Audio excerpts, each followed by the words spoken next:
ఈరోజు ఈ విషయాన్ని చెప్పాలని ఆశపడతా ఉన్నాను. కనుక ఈ విషయంలో దేవుడి యొక్క వాక్యం చెప్తుండగా దేవుడు మనం సహాయం చేయాలని మనం ఆశ కలిగి ఉండాలి. అయితే ఇక్కడ సందర్భం ఏంటంటే మార్తా మరియా అని వారు ఉన్నారు. మనందరికీ ఒకవేళ తెలిస్తే మంచిది, ఇంకా నేర్చుకోవడం మంచిది.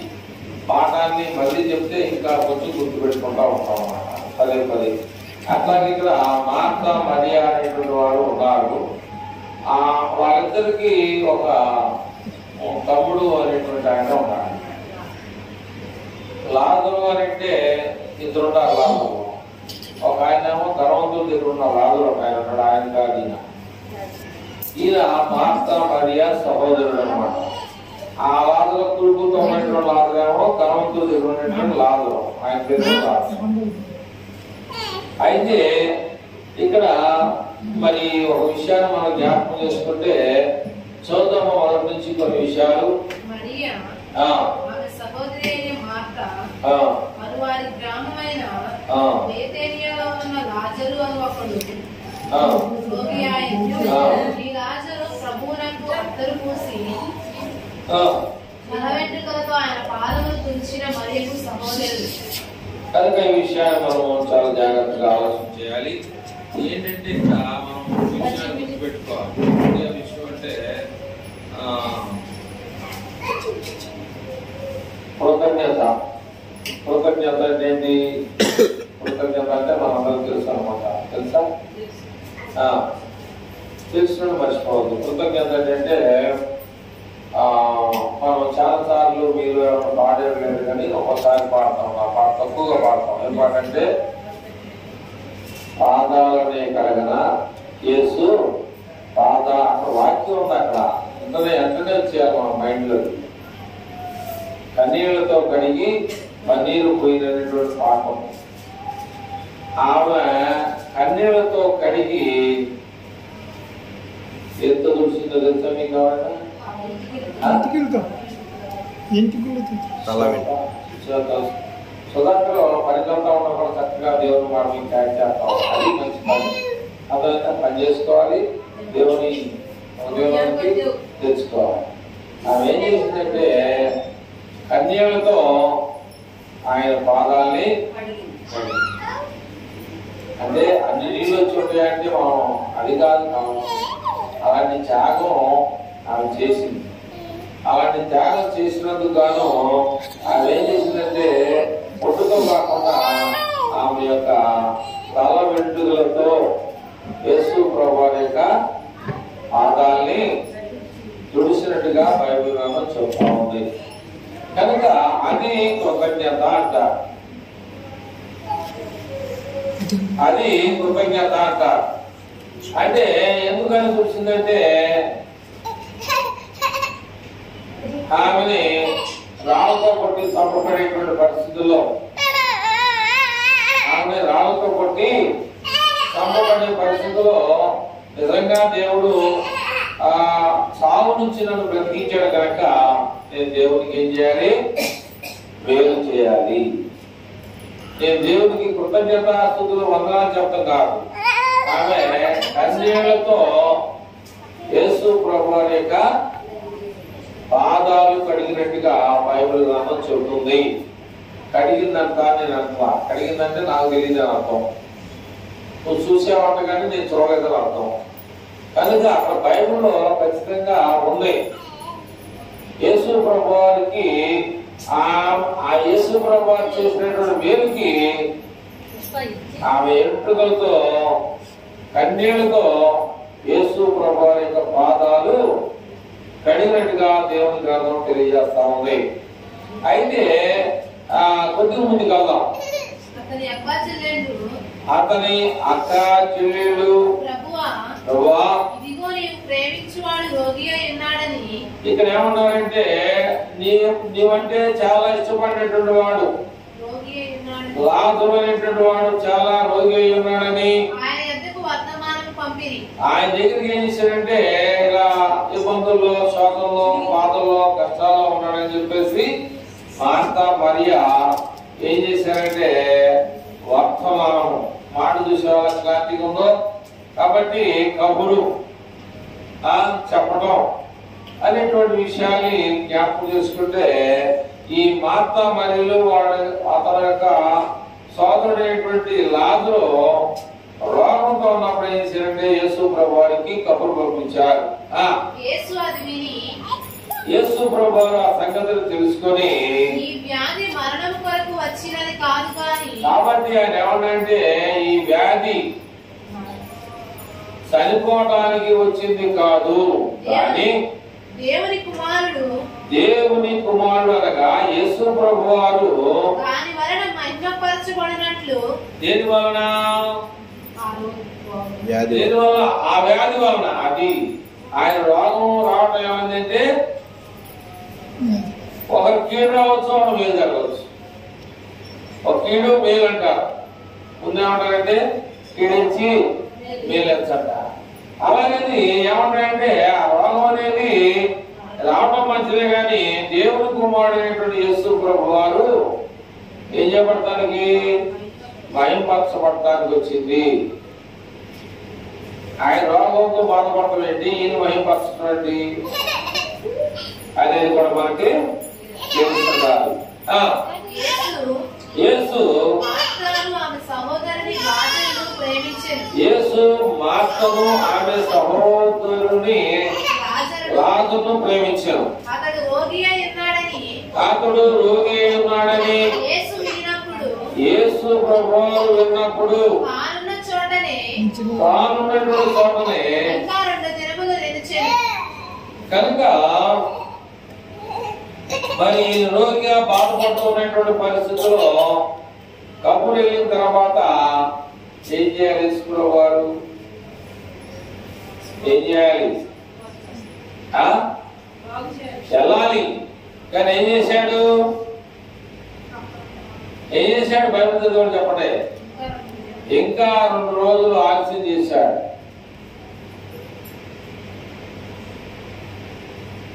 యశుభ్రం మంచోడేనా? ఆలస్యం చేయబడి రోగం వస్తే రోగం చేత బాధపడతా ఉన్నాడని కబురు పంపించినా కూడా ఇంకేం చేశాడంటే 2 రోజులు ఇంకా నిలిచాడు, ఆగాడు. ఎందుకన్నాడో మనం తెలియాలి. తెలియకపోతే మనకి ఏమన్నదో ఆశీర్వాదం అవుతాం. అది తెలియాలంటే దేవుడు ఏమన్నాడు, ఇంకా ఏమో తెలియట్లా ఎవరికి? మార్తకి. మరి కూడా తెలియక ఏమన్నాడంటే 24 వచ్చిన చదవమ్మా, అదే అధ్యాయం 24 వచ్చిన 24 25.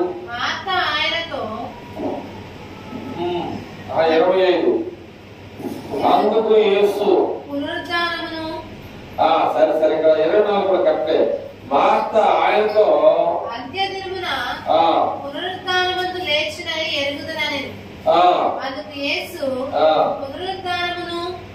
జీవమును నేనే, నాయందు విశ్వాసం ఉంచువాడు చనిపోయినను బ్రతుకును, బ్రతికి నాయందు విశ్వాసం ఉంచు ప్రతివాడు ఎన్నటికి చనిపోడు. కానీ ఇక్కడ ఒక సాట ఏముందంటే ఏముంది? ఆయన చనిపోయి ఎన్ని రోజులు అవుతుంది? ఉందో బైబిల్లో తప్పు 4 రోజులు అవుతుంది. అది చూడకపోతే తెలియదు. మరి నేను తప్పు చెప్పినట్టు ఎక్కడ 4 రోజులు అవుతుంది చదువుతా ముందుకు వస్తే పైన అక్కడికి ఎక్కడ చేసావు? 8వ వచ్చింది చదువు.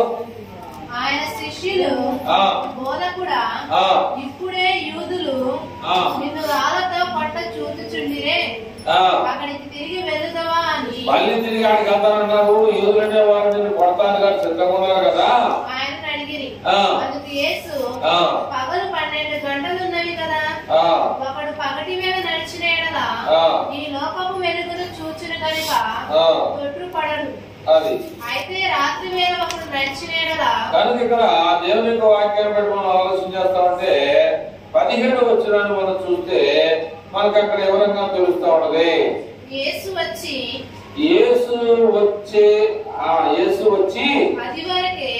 అది వరకే అతడు 4 దినములు సమాధిలో ఉండనని అర్థమవుతాం గారు 3-4. యేసు వచ్చి అంతకు ముందే ఏమైనాడు? 4 రోజులు అవుతుందన్నమాట సమాధిలో పెట్టి. సమాధిలో ఉండనని తెలుసుకొనేను. బేతేనియా యెరూషలేమునకు సమీపమై ఉండెను. దానికి ఇంచుమించు కోసెడు దూరం. గనుక యూదులలో అనేకులు వారి సహోదరుని గూర్చి మార్తాను మరియను ఓదార్చుటకై వాళ్ళిద్దరి సహోదరులు కూడా ఏం చేస్తారంటే ఈ సహోదరుడు చనిపోయినటువంటి విషయం వాళ్ళు తెలుసుకొని వాళ్ళు ఏం చేస్తారంటే ఓదార్చు, అంటే ఏ బాధ లేదు, అందరూ చనిపోతా ఉన్నారు కనుక మరి మనం కూడా చనిపోతాం అని చెప్పేసి ఏంటంటే మనం చెప్పిన మాటలో ఏంటంటే కొంచెం ఏదో ఆదరిస్తాం కానీ మనం ఏమి చేయలేము. ఆదరించాలనుకున్నాడు. వారి వద్దకు వచ్చేయండి. మార్త యేసు వచ్చుచున్నాడని విని ఆయనను ఎదుర్కొని వెళ్ళారు గాని మరియా ఇంటిలో కూర్చుండి ఉండేరు. మార్త యేసుతో, ప్రభువా, నీవు ఇక్కడ ఉండిన యెడల నా సహోదరుడు చావకుండును. ఇప్పుడైనను నీవు దేవుని ఏమడిగినను దేవుడు నీకు అనుగ్రహించినని ఎరుగుదుననెను. యేసు, నీ సహోదరుడు మరలా లేచునని ఆమెతో చెప్పగా మార్త ఆయనతో, అంత్యదినమున పునరుద్ధానమందు లేచునని ఎరుగుదుననెను. కనుక ఇక్కడ ఏమన్నాయంటే దేవుని వాక్యంలో ఇక్కడ ఏమన్నాయంటే 27 వచ్చిన మార్త యేసుతో, ప్రభువా, అంటే ఇక్కడే ఉంటే మరి ఊరిలో ఉన్నవాళ్ళు, దేశంలో ఉన్నవాళ్ళు, ప్రపంచంలో ఉన్నవాళ్ళు ఏమంటారు చేస్తారు? అదవుతుందా? ఇప్పుడు మా మరియా మార్త దగ్గర లేదంటే లాజరు దగ్గరే ఉంటే మరి ఇంకా అనేకమైనటువంటి ప్రాంతాల్లో వారు కూడా రోగులుగా ఉంటారు, వారు కూడా ఇబ్బందులు ఉండొచ్చు, వారిలో కూడా కష్టాలు రావచ్చు. మరి ఇక్కడే కూర్చుంటే దేవుని వార్త ఏం చెప్పండి, దేవుని సువార్త ఎట్లా తెలియజేయమంది? ఎలాగా ఎట్లా తెలియజేయమంది? మీరు సర్వలోకానికి వెళ్ళండి. సర్వ సృష్టి అంటే పుట్టుక, ఎవరైతే ఈ భూమి మీద పుట్టున్నాడో వాళ్ళందరికీ కూడా దేవుని యొక్క స్వార్థ బలాన్ని ఏం చేయాలి? అందించాలి. తెలియకపోతే మాకు ఎవరు చెప్పలేదు అంటారు. కాబట్టి ఏం చేయాలంటే అందరికీ తెలియజేయాలంటే ఇక్కడ ఏమన్నదండి మార్త? ఏమన్నదంటే, ప్రభువా, నీవు ఇక్కడ ఉన్నట్లయితే నా సహోదరుడు సావకుండా ఉండేవాడు. ఎంతమందిని కాపలా కాస్తాడంటే ఎంతమందిని కాపలా కాస్తాడు చెప్పాలి. ఎంతమందిని కాపలా కాస్తాడు? ఎంతమంది కాపలా కాస్తాడు? అర్థమవుతుందా? అందరినీ కాపలా కాస్తాడు. అందరినీ కాపలా కాకపోతే మనం ఎందుకు పనికిరాం? అందరినీ చూస్తాడు. చాలా కొందరు ఏమంటారంటే దేవుడు మమ్మల్ని చూపలు అంటారు. అందరినీ చూస్తాడు ఆయన. ఆయన చూడబట్టి మనం ఎట్టున్నాం. అందరినీ చూస్తాడు. అయితే మన ఇంకా తండ్రి చూస్తలేదని మనం అనుకోవడం అది వాక్యానుసారమైన పద్ధతి కాదు. కానీ అందరూ బిడ్డలు ఆయన బిడ్డలే కాబట్టి అందరినీ కూడా చూస్తాడు. ఆయన ఎక్కడున్నా కూడా మనం చూస్తాడు. మరి ఎందుకన్నాడు అక్కడ 2 రోజుల వరకు ఇంకా ఎందుకు చేశాడు? అర్థమవుతుందా? ఇప్పుడు ఆయన చనిపోయాడయ్యా ఆయన శిష్యులు కూడా కబురు వెళ్ళింది. అయ్యా సంగతి అంటే ఆయన చనిపోయిన సంగతి తెలిసి ఏం చేశాడు? ట్రైన్లో ఉంటాం, మనం పాఠంలో ఉంటాం. 2 రోజులు ఆలస్యం చేశాడు. ఎందుకని? దేవుడు ఏమనుకుంటాడంటే నేను లేపగలని ఆయన తెలుసు. యూదులు, ఇశ్రాయేలు గాని, ఈ సద్దుకైలని వారు గాని ఇంకా అనేక మంది ఏమనుకుంటారంటే అసలు ఆయన చనిపోయి 2 రోజులు అవుతుంటే ఇంకా 2 రోజులు ఇక్కడ నిద్రపోతాడు ఏంటి? అదేనా ఆయన యొక్క పద్ధతి? అదేనా ఆయన యొక్క ఏమంటారు దాన్ని ఏమంటారు ఆయన చేసే మేలు? అదేనా? అసలు కబురు పెట్టినప్పుడు రాలేదు, కబురు పెట్టినప్పుడు 2 రోజులు అక్కడే ఉన్నాడేంటి? అది సరైనటువంటి విధానమేనా? మేము తప్పు చేశాం తెలియదనుకో, సరే ఉన్నాడు తెలియగానే అంటే అది వేరు. మేము కబురు పెట్టాక 2 రోజులు ఎందుకని అక్కడే ఉన్నాడు బేతనీ అనేటువంటి గ్రామంలో. అంతేనా? నేను చెప్పేదన్నా ఇబ్బంది అవుతుందా? కనుక దేవుడు ఒక మాట అన్నాడు. దేవుడు ఒక మాట ఏమన్నాడు తెలుసా? నా శాఖ నా చేతిలో ఉందన్నాడు. నేను కళ్ళమును శుభ్రంగా బాగు చేయగలను, మట్టి గంటలు తీసేయగలను, మంచి గింజలు ఉంచగలను. అంటే అర్థం ఏంటి? నాకు తెలిసేది అర్థం ఏంటి? నేను మాట ఎవరు నన్ను అడిగాడు, సుధాకర్ అడిగాడు, నాకు తెలుసులేండి సుధాకర్ అంటే, నాకు తెలుసులే ఏంటి అర్థం ఏంటి? ఆయన తెలియదనిగా. అందుకని దేవుడు ఏమన్నాయంటే, నా శాఖ నా చేతిలో ఉంది, కళ్ళమును నేను శుభ్రంగా బాగు చేసుకోగలను, మట్టిని మట్టి గంటలో పడేయగలను, మంచి గింజల్లో వేయగలను. నాకైతే తెలుసు అన్నాడు. ఆయనకే తెలుసు, ఇంకెవరికి తెలియదు. ఎందుకని ఆయన ఏమై ఉన్నాడు? దేవుడై ఉన్నాడు,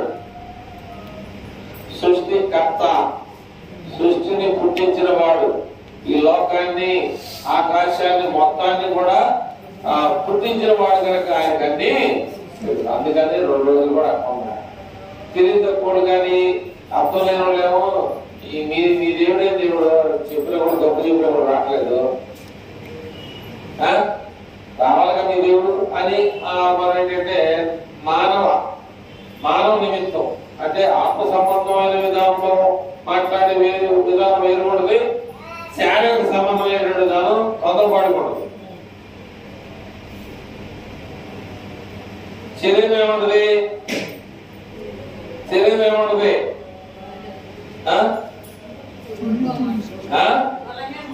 అదే ఇందాకేమన్నా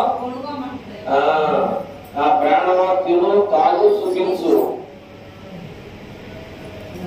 శరీరం ఏమంటుందంటే, బాబు ఏం పని చేస్తాలే, తిను, నీ కొట్టులో పడలేదు సరుకుంది కదా, తెచ్చుకొని తిను, తాగు, శుభ్రంగా సుఖాన్ని పొందు అని అన్నాం. కానీ దేవుడికి రెస్ట్ లేదు, రెస్ట్ లేదు. ఒక దోళ్ళు ఏం చేస్తారంటే శిష్యులు 12 మంది వీళ్ళు కూడా కలిసి వస్తా ఉన్నారు. కానీ ఆయన నిద్రపోయినట్టుగా మామూలుగా అట్లా కళ్ళు మూసాడు.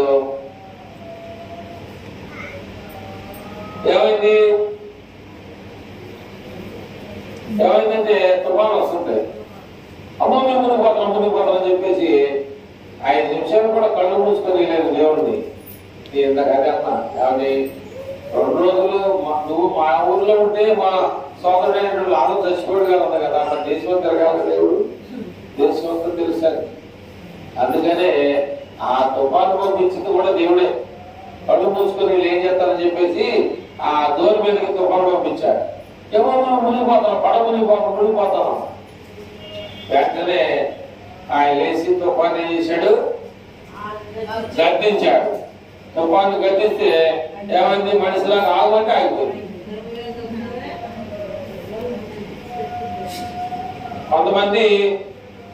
కొంతమంది పావుని ఆగమంటే ఆగుతుంది తెలుసా మీకు? చెప్పినట్టున్నారు, చెప్పాను. పాము ఎంత వెళ్ళే పాము ఆగంటే ఆగిపోవడం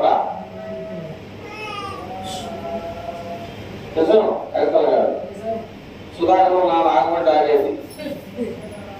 పక్కన కొడవలు రాజన్న ఉన్నాడు, ఆయన కూడా ఆగమంటే ఆగు అంటే ఆగలేదు. ఆగు, నువ్వు నుంచోండి ఇంకా మనకు తెలియదు, అది తెలియదు చెప్పాము, నాకు తెలియదు. మనిషికి పాములు ఇవ్వబడిందంటే మరి దేవుడు ఆయనకి ఇంకేమవ్వబడాలి? నిజంగా కవితలుగా పాముని ఆగమంటే ఆగడమే. చాలా మంది కూడా ఇక్కడ మన ఊర్లో బాగుండేది ప్రార్థన చేస్తారు, నిశ్చితమైతే తప్పకుండా ఆ బాధ నుంచి విడుదల చేయమని మనం అడగలే మన డ్యూటీ.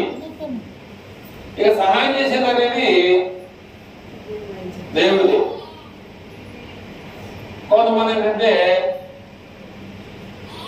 మనసులో ఉన్నటువంటిది ఆపుకోలేక ఆ బాధ పోవడానికి మన పేరంటే రక్తస్రావం కలిగిన స్త్రీలాగా 12 సంవత్సరాలు ఎదిగింది. 50 కిలో తగ్గదు. అట్లాగా దేవుని యొక్క వాక్యంలో తగ్గుద్ది. కానీ దేవుడు ఏంటంటే మనల్ని పరిశీలన చేస్తా ఉంటాడు. నా దగ్గరికి వస్తావా, బయట దగ్గరికి వస్తావా, నన్ను అడుగుతున్నావా లేదా అని ఆయన కోరుకుంటున్నాడు. ఇప్పుడు గుడుగులో అందరు కార్డు ఇచ్చారు, మాకేదో ఏంటి వేసినట్ట ఎందుకని అంటే దేవుడు కూడా హాస్పిటల్ చుట్టూ తిరుగుతున్నారు, హాస్పిటల్కి పోతున్నారు, మందుల షాప్కి హాస్పిటల్కి వెళ్తున్నారు. కనీసం మోకరించి అందరూ పడుకున్నాక నా కోసం ఎందుకు అడగలేదని ఆయన కూడా నీ కార్డు ఇబ్బంది అంత బాధేసిందే ఎందుకని ఆ తప్పని తీసి నాకు ఎక్కడ పోయాడు వాటి ఇష్టం. అది ఈ మాట నాకు మాట గుర్తొస్తుంది బైబిల్లో. ఏ మాట గుర్తొస్తుందంటే పొద్దున్న 9 కాడి నుంచి సాయంత్రం 5 దాకా 100 రూపాయలు అని చెప్పేసి ఒక రైతు ఏం చేశాడంటే ఒప్పందం చేసుకొని తీసుకెళ్ళాడు. ఇది చాలా వరకు మీరు చెప్పి అవునా గుర్తుందా లేదా? పూట కూలీలు అనేటువంటి దాని సందర్భం అది. అయితే ఆయన బాగా కాపు కాసింది చేను. ఈ కూలీలు సాతల ఏం చేశాడు అంటే మధ్యాహ్నం కూడా పిలిచాడు, సాయంత్రం 8 పిలిచాడు, 3 గంటలకు కూడా పిలిచాడు. ఉదయం మధ్యాహ్నం 3 గంటలకి. కానీ అక్కడ ఉన్న విషయం ఏంటంటే కూలి అయిపోయింది, సాయంత్రం అయిపోయింది, డబ్బులకి అందరూ సిద్ధపడ్డారు. వాటి కనుక దేవుడి మీద కూర్చున్నాడు, ఒకళ్ళకి 100 కాయలు ఇస్తా ఉన్నాడు.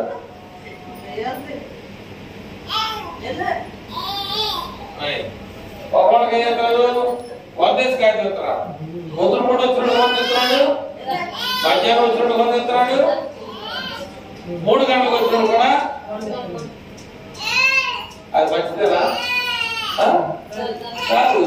కానీ ఆయన ఏమన్నాడు, నా వరకే మంచిది అన్నాడు. నేను ఎన్ని పిలిచా 9 గంటల నుంచి 5 గంటలకు 100 రూపాయలు ఇస్తాను చెప్పా. ఇక తక్కువ చేశారా?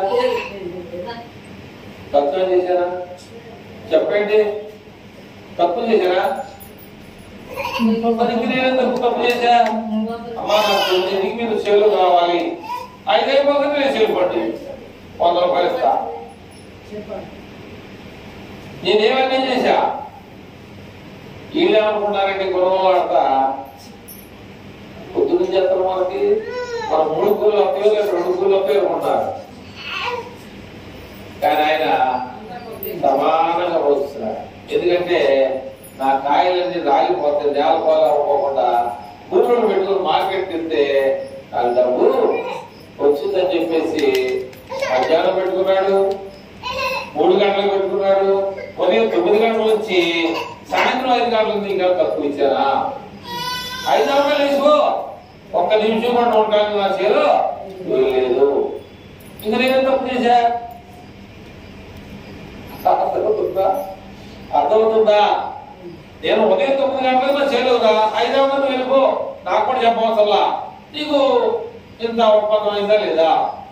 నా ఇష్టం. నా సరికది కింద కాలిపోతుందండి, అది మార్కెట్కి అయితే రూపాయి వస్తుంది. అదేనా? మార్కెట్లో వేస్తే డబ్బులు వస్తాయి. అందుకని మధ్యాహ్నం పిలుచుకున్న 3 గంటల కూడా పిలుచుకోం. కారణం ఏంటంటే విజయవాడలో చాలా మంది ప్లాట్ఫామ్ మీద ఉంటారు. ఇక్కడ వీళ్ళందరూ కూడా ఏం చేశారంటే మాత్రమే మరీని కూడా ఓదార్చుతూ ఉన్నాడు.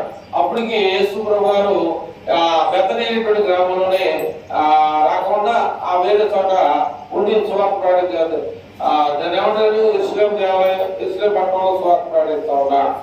అయితే ఎట్టకేలకి యేసు ప్రభు గారు ఏం చేశాడు అంటే, ఎక్కడ చూద్దాం,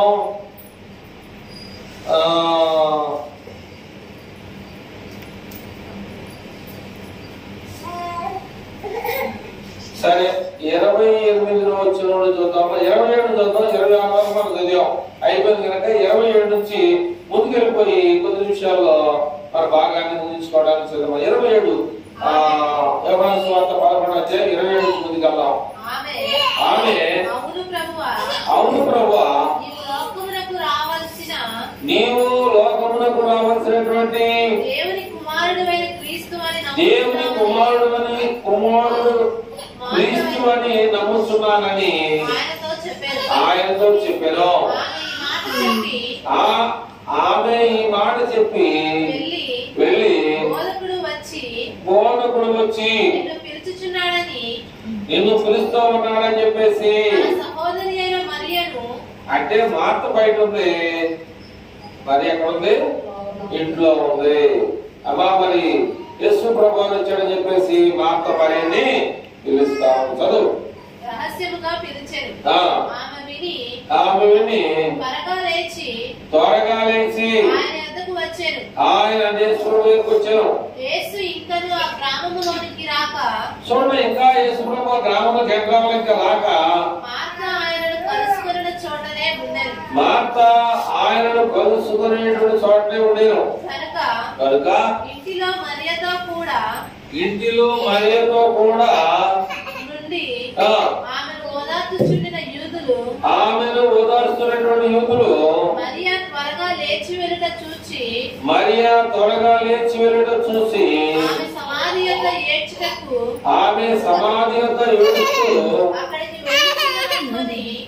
అక్కడికి అప్పని చెప్పి కనుక్కొని ఆమె వెంట వెళ్ళింది. అంతటా మరియా యేసు ఉన్న చోటికి వచ్చి ఆయనను చూసి ఆయన పాదముల మీద పడి ప్రభువా, నీవు ఇక్కడ ఉండిన ఎడల నా సహోదరుడు సావకుండాను. ఆమె ఏడుస్తూ ఆమెతో కూడా వచ్చినటువంటి యూదులు ఏడ్చుటయు యేసు ప్రభువును చూసి కలవరపడి ఆత్మలో మూలుగుచు యేసు ప్రభువారు లాజరు అనేటువంటి ఆయన్ని ఎక్కడ ఉంచారని అడగగా వారు కాబట్టి వారు ఏమన్నారంటే, అయ్యా మీరు వచ్చి చూడండి అని చెప్పేసి యేసు ప్రభువుతో మాట్లాడుతా ఉన్నారు.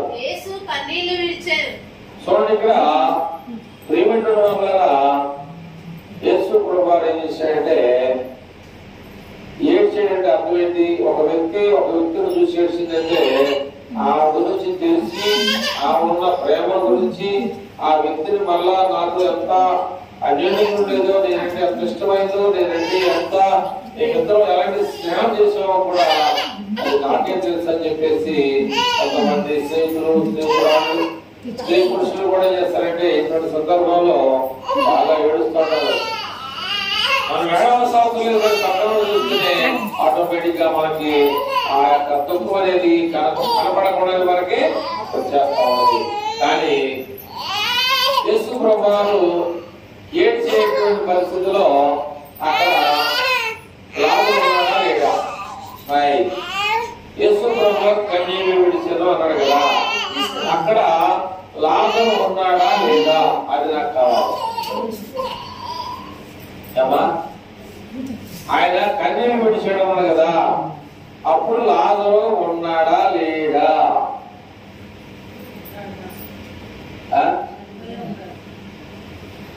అర్థవుతున్నారని చెప్పినప్పుడు యేసు ప్రభు వచ్చాడు, విషయం చెప్పుకున్నారు. చెప్పిన తర్వాత యేసు ప్రభుకి బాధేసి కళ్ళం నీళ్ళు వచ్చినాయి. అప్పుడు లాజరు ఉన్నాడా లేడా? ఏంటి అసలు మీరు ఏమంటున్నారు? నాకు అర్థం కదా. ఇంతకు ముందుగా చదివింది చనిపోయి 4 రోజుల వరకు సమాధిలో ఉన్నాడని చదివాం కదా. ఎక్కడున్నాడు అక్కడ? ఏ విషయం ఏమంటున్నారు మనం అనేది తెలియకపోతే అట్టగా ఇందాక 4 రోజుల వరకు చనిపోయాడని, 4 రోజులు చనిపోయిన తర్వాత ఆయన ఇంకా 2 రోజులు అక్కడే బస చేశాడు. అది కూడా నేర్చుకున్నావు కదా. అది ఇంకెట్లా పాఠం అర్థం కాదు, పాఠం అర్థం కాదు. పాఠం ఇది ఒక చక్కని సందేశం అన్నమాట. ఒక ఇదేమన్నా మెసేజ్ అంటారు అన్నమాట. ఈరోజు ఏం తెచ్చుకున్నాం? మార్తా మరియల గురించి తెచ్చుకున్నటువంటి పాఠం లేదా మెసేజ్. ఈరోజు సందర్భం ఏంటి అనేది మనకు తెలియకపోతే ఎట్లా? లేడు అక్కడ. ఆయన ఎక్కడ బాధ పెట్టారని అడిగాడు, అది కూడా మేము తిరిగి చెప్తా. అక్కడికి వెళ్ళబోతాను అన్నాడు. అక్కడికి వెళ్ళిన తర్వాత చూసి ఆయన కాలం నీళ్ళు వచ్చింది, కానీ ఆయన సమాధిలో ఉన్నాడు. ఎవరు? లాజరు. అది ఆయన సమాధిలో ఉన్నాడు, దగ్గరికి వెళ్ళాడు. వెళ్ళిన తర్వాత చెప్పే వరకు మాట చెప్పారు, కానీ ఈ కళ్ళం నీళ్ళు వచ్చింది.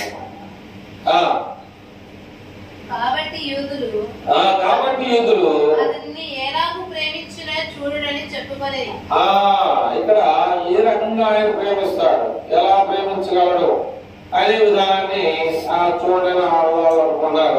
వారిలో కొందరు ఆ గుడ్డివాని కన్నులు తెరిచిన ఈయన, గుడ్డివాని యొక్క కన్నులు తెరిచినటువంటి ఈయన ఇతనిని చావకుండా చేయలేడా అని చెప్పింది. కళ్ళు తెరిచి తెరిపించినోడు ఈ చనిపోయినటువంటి లాజరుని చావకుండా ఉంచలేడా అని అక్కడ వాళ్ళు కొన్ని విషయాలు కామెంట్ చేస్తా ఉన్నారా. యేసు మరలా తనలో మూలుగుచు, యేసు క్రీస్తు ప్రభువు అంటే తనలో తాను మూలుగం అంటే దేవునికి ప్రార్థన చేస్తున్నాడు. రెండు చేతులు ఎత్తి పైకెత్తి సమాధి దగ్గరకు వచ్చి అది ఒక గృహ అంట. దాని మీద ఒక రాయి పెట్టి ఉండేది. ఆ గృహకి దాని మీద ఒక రాయి పెట్టబడటం జరిగింది. యేసు రాయి తీసివేయడని చెప్పగా యేసు ప్రభువుకున్న ప్రజలు ఏమన్నాయంటే ఆ రాయిని తీసేయమని చెప్పి సమాధికి పెట్టిన రాయిని తీసేయమని అన్నాడు. చనిపోయిన వారి సహోదరి అయిన మార్త, చనిపోయినటువంటి లాజరు సహోదరి అయిన మార్త, ప్రభువా అతడు చనిపోయి 4 దినములైనది కనుక, అది మనకు కావాల్సింది. ఆయన చనిపోయి ఇప్పుడు 4 రోజులు అవుతుంది కనుక ఇప్పటికీ వాసన కొట్టునని అంటే మన వాడుక భాషలో మన పద్ధతిలో మనకి ఆలోచన ఏంటంటే మనిషి గాని ఏదైనా గాని కుళ్ళిపోతా ఉంటారు కనుక వాసన వస్తుందనేది ఆమె గుర్తించింది. అది మానవ తత్వం అనమాట. మానవ యొక్క ఆత్మవరకు జ్ఞానం మనం తెలుసుకున్నంత వరకు అది. కాబట్టి యేసు ప్రభువు అనేది ఏంటంటే నువ్వు నమ్మాలన్నాడు. దేవుని మహిమ చూతువని అర్థమైందా? నువ్వు నమ్మినట్లయితే దేవుడు చేసే మహిమ కార్యము నువ్వు చూస్తావు అన్నాడు. నీవు చూతుమని నేను మీతో చెప్పలేదా అని ఆమెతో అనెను. అంతటా వారు ఆ రాయి తీసివేసిరి. అంతటా వారు ఆ రాయి తీసివేసిరి. యేసు కన్నులు పైకెత్తి తండ్రి నీవు నా మనవి వినినందున నీకు కృతజ్ఞతాస్తుతులు చెల్లించుచున్నాను. నీవు ఎల్లప్పుడూ నా మనవి వినుచున్నావని, నీవు ఎప్పుడు కూడా నా మనవి అంటే నేను అడిగిందల్లా ఇస్తావని నేను ఎరుగుదును కనుక నాకు తెలుసు కనుక నీవు నన్ను పంపితివని, నీవు నన్ను పంపేవని చుట్టూ నిలిచి ఉన్నటువంటి జనాంగం అంతా కూడా నమ్మునట్లు నమ్మాలి. అంటే వారి నిమిత్తమై వారి కొరకు ఈ మాట చెప్పినాను, ఈ విషయాన్ని మీ ముందు ఉంచాను అంటున్నాడు. ఆయన అలాగ చెప్పి యేసు ప్రభువు అలాగ చెప్పి లాజరు బయటికి రమ్మని చెప్పేసి గట్టిగా చెప్పగా చనిపోయిన వాడు కాళ్ళు చేతులు ప్రేత వస్త్రములతో కట్టబడిన వాడై వెలుపలికి వచ్చెను. అతని ముఖమునకు రుమాలు కట్టి ఉండెను. అతని ముఖానికి రుమాలు కట్టబడి ఉండెను. అంతటా యేసు మీరు అతని కట్లు విప్పిపోనీయుడని వారితో చెప్పాను. కనుక ప్రేమటువంటి వాళ్ళ మనమైతే నేను చెప్పినా కూడా రాలేదా అని అంటా ఉంటాం.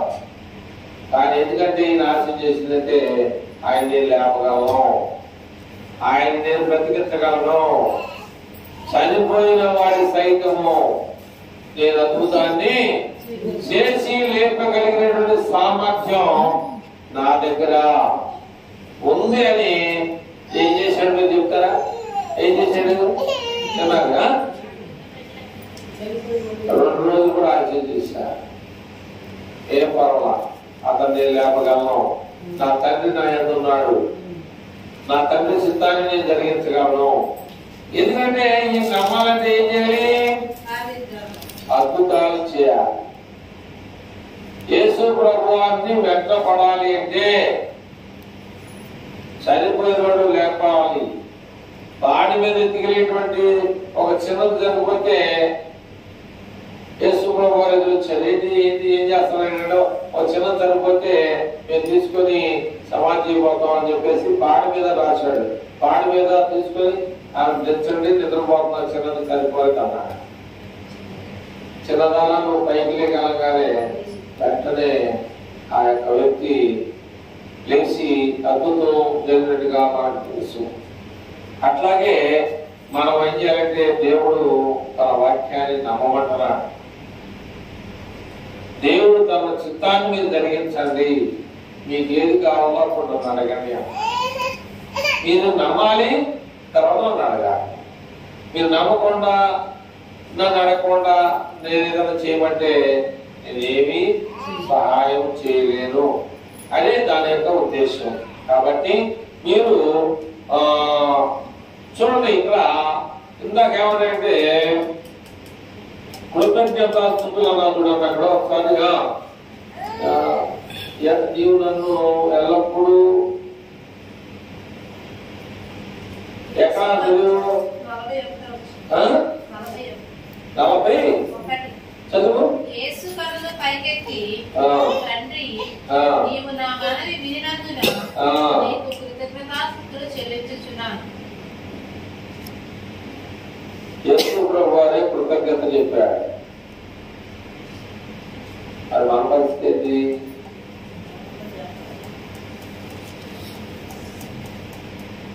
ఇక్కడ ఎందుకు జరిగిందో మీకు తెలుసా? ఈ అద్భుతం, ఈ వాక్యం కదా. ఇక్కడ దగ్గర దగ్గర మనం 40 వచనాల్లో చదివాం. 40 వచనాల్లో మీరు ఏమైనా గ్రహించినటువంటి విధానం ఉందంటే ఎందుకు జరిగింది మీరు ఇక్కడ అద్భుతం మీకు తెలుసా? అంటే మరియా చేసిన మేలు ఎప్పుడు పోవాలి. మనం ఒక మేలు చేస్తే అది ఎక్కడికి పోవాలి? యేసు పాదాలు కడిగిందని ఫస్ట్ చదివాం కదా. మళ్ళీ రిపీట్ చేస్తే మీకు గుర్తు వస్తుంది అన్నమాట. ఆయన ఆమె కన్నీళ్లతో వేసుకున్న పాదాలు కడిగి ఆమె తల వెంట్రుకలతో ఆయన పాదాలు చూసింది కదా. అది మర్చిపోవాలి. కొంతమంది మర్చిపోతారు కానీ అందరూ మర్చిపోవాలి. 300 మర్చిపోరు. ఒకప్పుడు నాకు ఈ మేలు చేశారు, అలా నేను చేయాలి అనేది మర్చిపోరు. చాలా మంది మర్చిపోరు. ఇక మర్చిపోయారంటే మనం చేయలేం. కానీ దేవుడు గుర్తుపెట్టుకున్నాడు. దేవుడు నాకు సహాయం చేసిన అనలేదు కానీ ఆయనే నేను లేపగలను అని చెప్పేసి ఆలస్యమే పర్వాలా. అంటే అర్థం ఏంటి? చనిపోయిన 4 రోజులు అవుతుంది, ఇంకా 2 రోజులు ఆలస్యం చేశాడు. అర్థమైందా? కనుక ఏం చేయాలన్నప్పుడు కూడా మనం హిందువులు చనిపోతే